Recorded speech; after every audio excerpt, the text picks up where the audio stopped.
Welcome, listeners, to another episode of Fast Food Horror.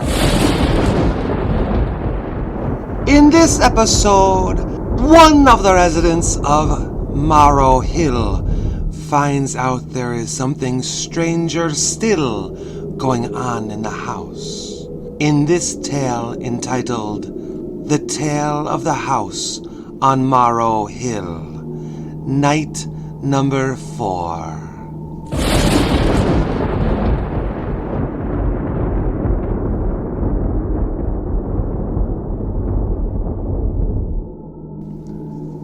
The hours passed with such patience while I waited for the sun. I did regular rounds of the house through the night, inspecting every floor, each room and nook, making sure no closet or hiding spot was left unchecked.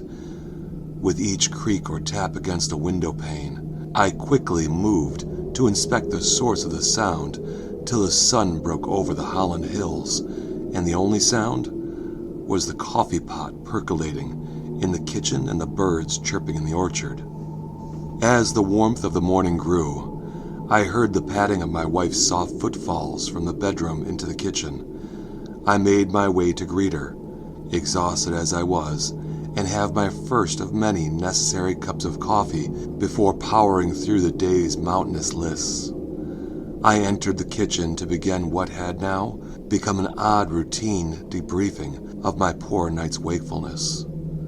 I cleared my throat as I entered and wished my wife a good morning. She smiled and pointed to what was now my spot at the nook, and a full, hot cup of coffee waiting for me. Black, just the way I liked it.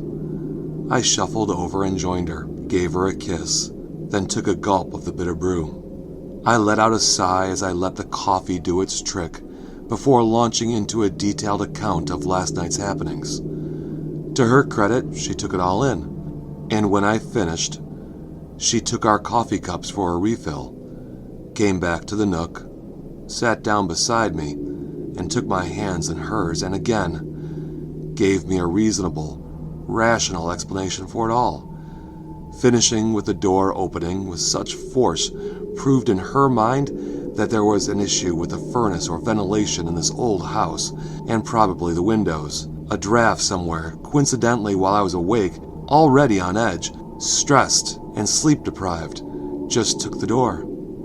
A difference in the temperatures of the house, or just the furnace kicking on and pushing the air down the hall. And bang! The door swung open.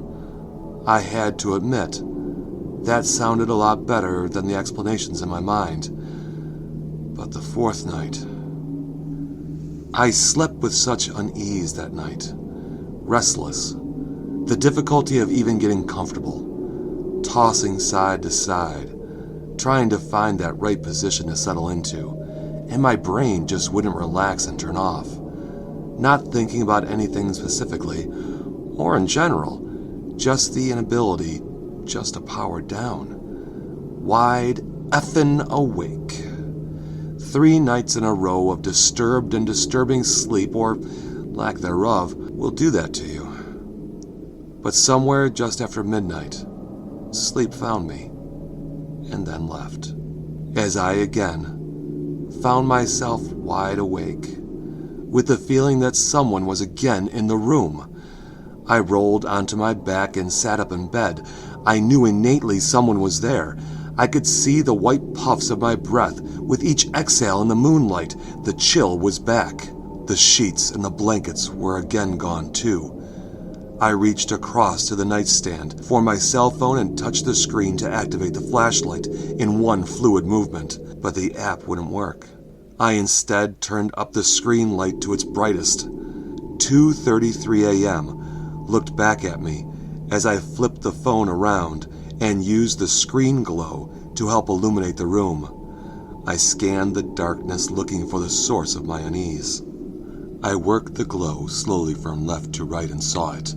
I sensed it there, at the far right corner of the room, 6 feet from the door's right, as I quickly moved the glow of the cell phone and tried to focus on a set of glowing red eyes. They were at a height of about 6 feet off the ground, but I couldn't see good enough to tell if they were a man or a woman. They locked eyes with me only for a second before they darted towards the closed door. The door swung open with such force I was sure the knob dented the wall. I called out as I watched the red eyes sprint from the room to the kitchen. I jumped from the bed and darted out the door, intent on catching whoever it was and put an end to this insanity. I ran into the kitchen and then the sitting room, the foyer, the bathrooms. I searched the closets, the study, the pantry, the dining room. All empty. Nothing amiss. Nothing disturbed. Both the front and rear doors still locked, bolted shut. I ran to the second floor and checked each of the bedrooms, turning on every light.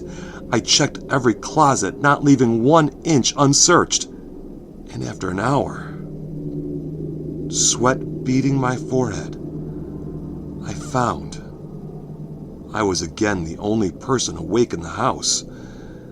And then, the thwack, thwack, thwack. This needed to stop. I walked back to the bedroom to check on Steph and explained to her what had happened, and found her sound asleep, undisturbed by all the events. The chill, the noise, me. I had to get a plan. To end this, whatever this was, to prove to Steph something was going on, and to prove to myself I wasn't sleep-deprived or going crazy.